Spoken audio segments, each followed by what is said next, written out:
বাবা জয় গুরু, জয় গুরু, জয় বন্দে পুরুষোত্তম। বন্দে পুরুষোত্তম। আজকে তারিখ হচ্ছে 11ই অক্টোবর 2025 সাল।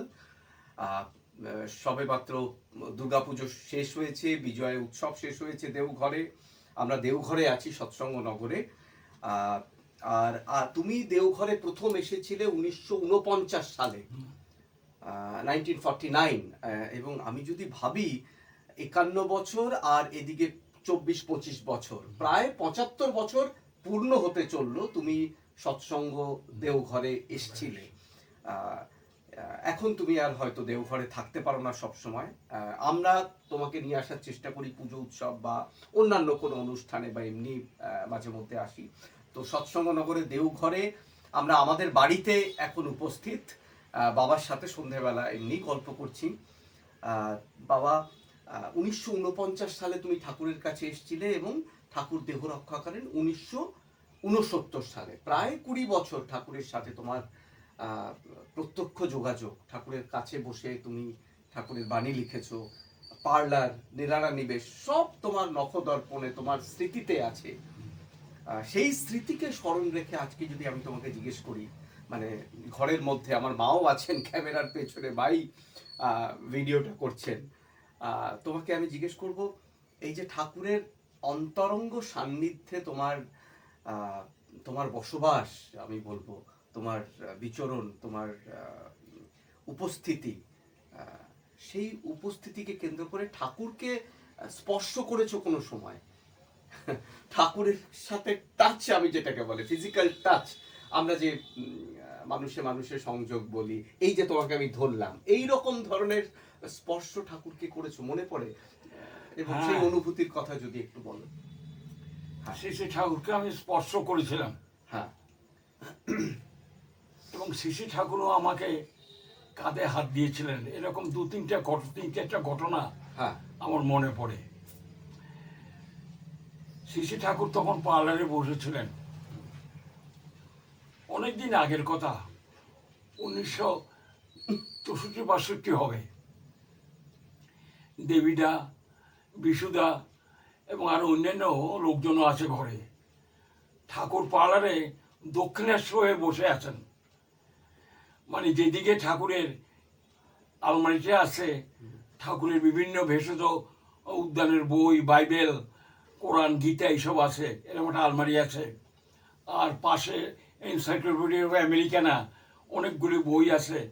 ওই একটু সামান্য সামনে জায়গা ছিল, সেই জায়গাতে আমি, দেবীদা, বিশুদা এরা মাঝে মাঝে বসতাম খাতা নিয়ে, আর অন্যান্য লোকেরাও এই সাইডে ওই সাইডে থাকতো।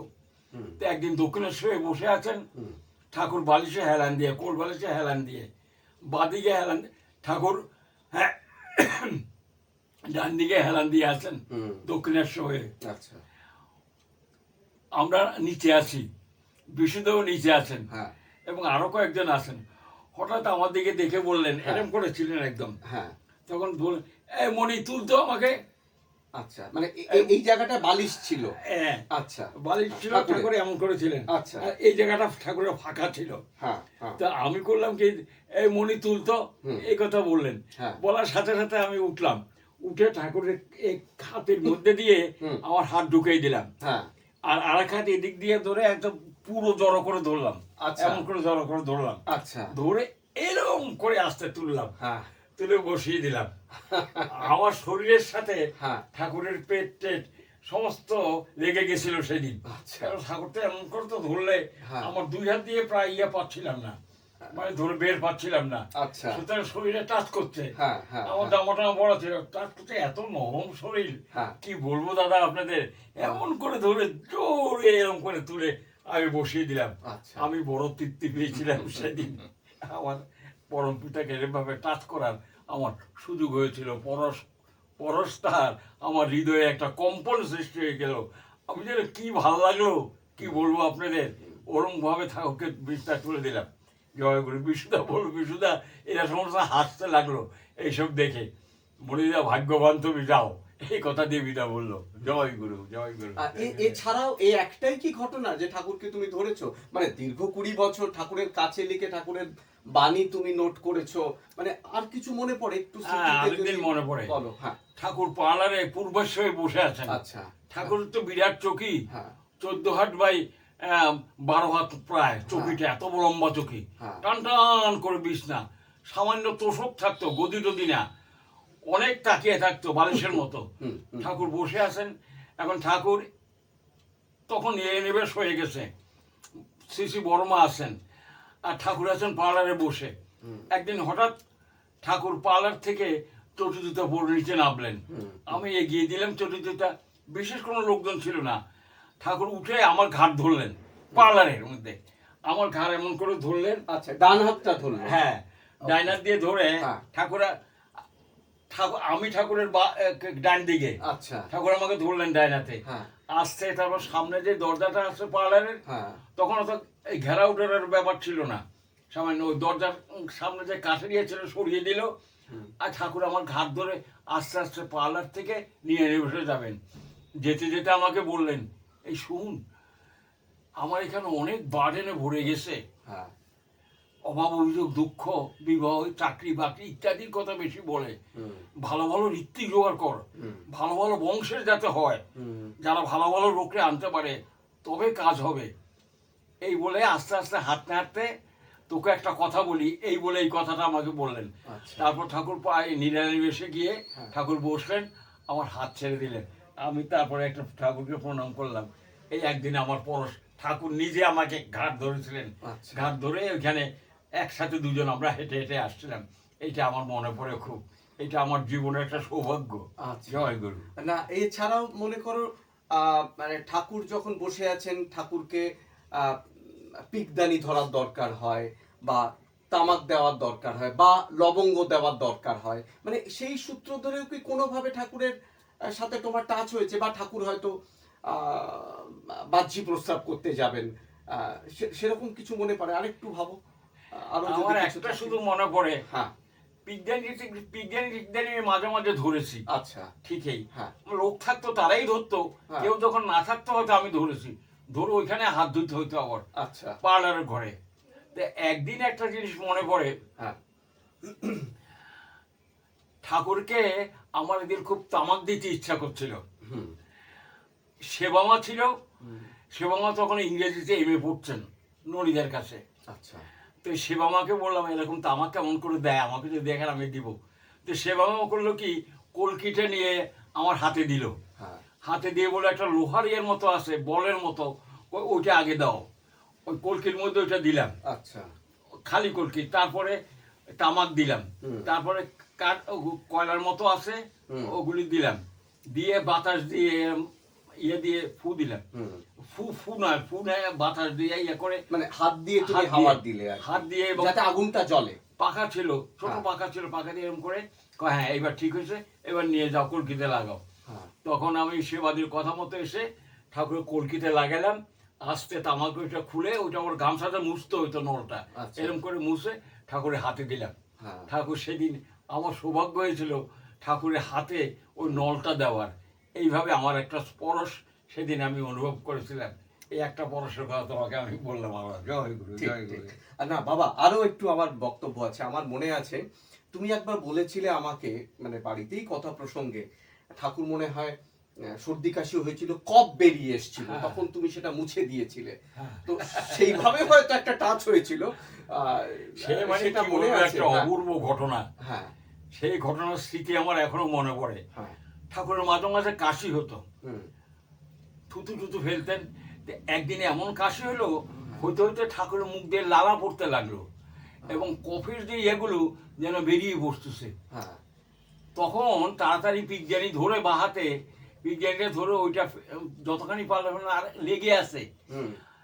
আমি করলাম কি, সমস্ত মুখটা, ঠাকুরের মুখটা আমার হাত দিয়ে, স্বয়ং হাত দিয়ে, ওই যে লালা পড়ছিল, লালাটার সময় মুছে নিলাম। আচ্ছা, এইদিক করে নিলাম এবং এইদিক করে নিলাম, দুদিকে নিয়ে সমস্ত মুছলাম। মুছে নিয়ে ঠাকুর হাত ধুয়ে বললেন, আমি কোনে হাতটা ধুয়ে আসলাম। এসে ঠাকুরের কাছে দাঁড়ালে, বিশ্রী না রে, না আগে বিশ্রী না, খুব ভালো লাগলো আমার, খুব শান্তি হলো। এইভাবে আমার তুমি বললে খুব শান্তি হলো, খুব ভালো লাগলো। হ্যাঁ, খুব পরশ করার আমার সৌভাগ্য হয়েছিল। এই মুখটা এইভাবে মুছে দিয়েছিলাম, আর আমার খুব আনন্দ এবং শান্তি লাগছিল। আচ্ছা, ঠাকুর আমার দিকে দেখে হাসলেন। এই কি জয় মানে ওই সময় আর তোমার নিজের হাত ধোয়ার পরিস্থিতি ছিল না, মানে এমনই আকস্মিক ভাবে ঠাকুরের কপ বেরিয়ে গেছিল, ওই সময় যদি তুমি না মুছতে ঠাকুরের হয়তো আরো কষ্ট হতো। এটা ভেবে তুমি একটা ইনস্ট্যান্ট ডিসিশন নিয়েছিলে যে আমি যাই হোক না কেন হাত দিয়ে আমি ওইটাকে ক্লিয়ার করা হচ্ছে প্রথম তোমার কর্তব্য মনে হয়েছিল। ঠাকুর ঝুঁকে আছেন, আর কিন্তু পড়তে পারছেন না, এই বিছানার মধ্যে এদিকে বাঁহাতে ধরে এদিকে ডাইনার দিয়ে আমি মুছে নিলাম সমস্ত। আচ্ছা, এবং পিঠে উল্টা দিকেও মুছলাম যাতে কিছু না থাকে এদিকে লেগে টেগে। তারপরে ওগুলি দিয়ে এসে গামছা দিলাম, ঠাকুর মুখ টুক মুছলেন। তারপর আমি বললাম বৃষ্টি না রে, না আগে খুব ভালো লাগলো। আচ্ছা, না বাবা, আরেকটা আমি শেষ তোমাকে প্রশ্নটা যেটা করব, একটা ঘটনার উত্থাপন করে। স্বর্গীয় শ্রী দেবীপ্রসাদ মুখোপাধ্যায় দা আমাদের বাড়িতে কোনো সময় একটা সৎসঙ্গ হয়েছিল এই বাড়িতে।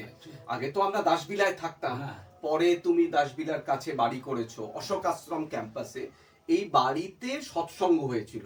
স্বর্গীয় শ্রী দেবীপ্রসাদ মুখোপাধ্যায় সেই সৎসঙ্গে সে একবার বলেছিলেন ঠাকুর তোমার কপালে দাগ কেটে দিয়েছিলেন। এখন আমার সেই কথাগুলো মনে পড়ে, তোমার কপালে নিজের আঙুল দিয়ে দাগ কেটে দিয়েছিলেন। তো সেটা যদি একটু বলো। মানে সেটা অনেকদিন আগের কথা। সেটা হলো প্রথম আমি যখন ঠাকুরের আমাকে দয়া করে খাতা দিলেন ঠাকুরের বাণী লিখবার জন্য, তুই খাতা নিয়ে আমার এখানে বসবি, আমি যা যা বলি সেগুলি লিখবি, কত লোকের সাথে আলাপ হবে, দেখা হবে, এবং এগুলি কোরআন বিতে বাইবেলটা ভালো করে পড়বি। তো একদিন আমি এরকম যখন ঠাকুর পার্লারের মধ্যে বসেছিলেন, আমি খাতা নিয়েছিলাম, হঠাৎ ঠাকুর দেবীদার সামনে, দেবীদা আমার পাশে, দেবীদা আমার বা পাশে, আমি একটু সামনে ছিলাম, ঠাকুর আমাকে ডাকলে এই কাছে আয় কাছে আয়। তা আমি ঠাকুরের চোখের সামনে চলে গেলাম। ঠাকুর করলেন কি আমার কপালে এরকম করে দাগ দিলেন 3-4 বার, এরকম করে দাগ দিলেন, এরকম করে দাগ দিলেন, দাগ দিলেন, ও তোর কপাল খুব ভালো, কপালও ভাতি, কপালও ভাতি, এই বলে ঠাকুর, আমি কি ভাতি কি ভালো কিছুই বুঝি না। দেবীরা তো অবাক হয়ে গেল দেখে।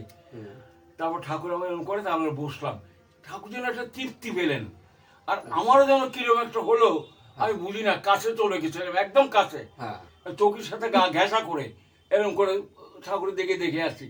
তখন ঠাকুর এরকম ভাবে 3-4 বার আমার কপাল এরকম করে 2-3 বার এদিকে এদিকে করে 3-4 বার করে ডাক দিলেন।